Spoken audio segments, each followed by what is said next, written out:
Hello everybody, my name is Keisha Sensei and welcome to my virtual classroom. This lesson we are going to be talking about the basic, simple sentence structure of English. If you have any questions after a lesson, please let me know down in the comments below so I'll be happy to answer them in another video or in the comments for you guys.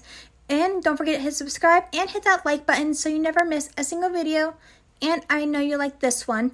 If you have any questions about other parts of English or about this topic, let me know down in the comments and I'll be happy to answer them. Now, let's go on with the lesson.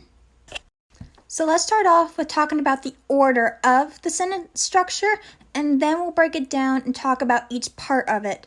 So the order of the sentence structure, it's subject, verb, and object last. This is the simplest of simple sentence structures, which is our topic for this video, and I'll go into more details about sentence structure in a future video.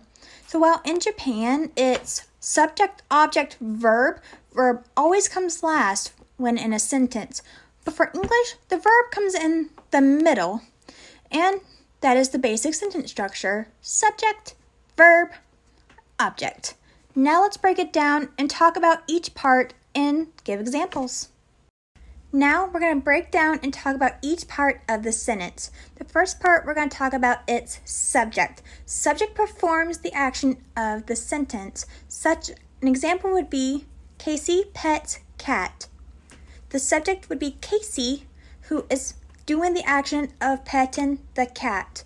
The subject is always the topic of the sentence, which is at the beginning. So you want to state who is doing what action, and that will be your subject. And another example would be Matt eats pizza. Who is doing what? Matt. Matt is the subject of the sentence. Pretty easy. Now, if you want to make it more fun to study, you can replace these average names with maybe anime character names. Let's do SAO. Asuna slaps Kirito. Who does what? Asana. The next part of the sentence that we're going to be talking about is verb. Verb is the action of what the subject is doing in the sentence. A verb can be any type of action such as running, singing, dancing, petting, cosplaying, any type of action. There are two types of verbs. There are acting verbs, action verbs, and linking verbs. An action verb represents something the subject of a sentence does, while linking verbs connect the subject to a specific state of being. Let's see examples. Now let's give some examples with verbs, action verbs, and linking verbs. Let's start with action verbs.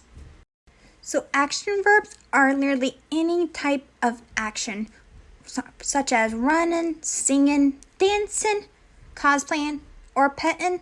Any type of action would be an action verb. So in the sentence, Casey pets the cat, pets would be the action verb because it is what the subject is doing to the object. Let's use an anime one. Let's do Demon Slayer. So the example sentence is Tanjiro fights demons. The subject was Tanjiro. The verb is fight because Tanjiro is fighting demons, and the object is demons. Very simple. Now we have come to the last part of our lesson, and this is object. Objects usually appear right after the verb, and there are two types of objects. The first type of object is a direct object. A direct object takes or receives the action of the verb. Or in other words, the subject of the sentence acts on the direct object. So in this case, where the object is the demon, and the demon takes the fight. The subject fights the demon. Very simple. The second one is an indirect object. An indirect object tells us to whom or for whom an action is done. To understand this, let's go over some examples. So guys, now we're going to go over examples for direct object and indirect object. And I'm using Black Butler for this example. So above me is the direct object example. So the subject is CL, the verb is drinks, and the direct object is tea.